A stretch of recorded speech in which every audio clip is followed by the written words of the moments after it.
Salam keadilan.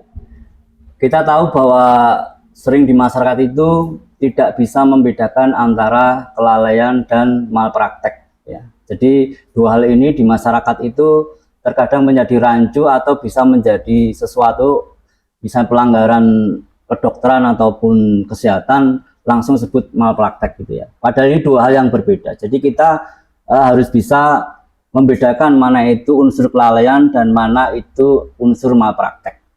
Kelalaian itu bisa jadi sebuah tindakan yang tidak sesuai prosedur ataupun kecerobohan di mana seharusnya dipatuhi oleh tenaga medis.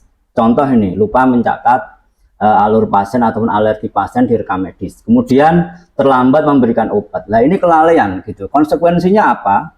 Di situ ada unsur hukum ataupun hukum kelalaian di mana terjadi pelanggaran terhadap kewajiban dari pihak medis ke pasien gitu. Dan ini menyebabkan kerugian ataupun cedera ataupun damage ya gitu.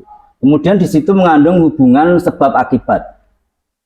Konsekuensi hukumnya apa? Kalau di rumah sakit atau di instansi kesehatan tentunya ini mengandung konsekuensi bisa masuk ke pelanggaran etik karena dalam sisi lain tidak merugikan pasien yang menyebabkan kecacatan ataupun meninggal seperti itu.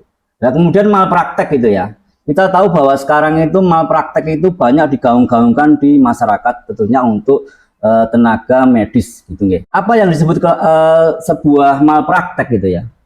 Di mana malpraktek ini sebuah kelalaian yang lebih berat ataupun pelanggaran standar gitu dari profesi secara serius. Bisa menyebabkan kecacatan ataupun kematian bagi pasien gitu ya. Contoh operasi bagian tubuh yang salah.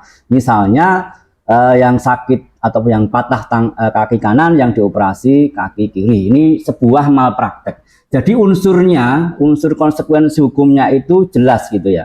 Dan ini tercatat di KUHP pasal 359 ataupun 360. Kemudian konsekuensinya apa ya? Bisa ganti rugi baik perdata maupun pidana sesuai dengan undang-undang yang berlaku. Jadi kesimpulannya aspek kelalaian itu lebih ke berat ringannya, umumnya lebih ringan gitu ya. Kemudian niat itu yang jelas itu tidak disengaja gitu ya, karena nggak mungkin tenaga medis itu akan mencederai ataupun membunuh pasien seperti itu. Kemudian konsekuensinya hukum, dia akan melanggar etik atau administrasi daripada kolegium tersebut ataupun profesi tersebut. Kalau masalah malpraktek jelas itu ada unsur menyebabkan cedera berat, kecacatan ataupun kematian, dan ini mengandung unsur pidana. Salam keadilan.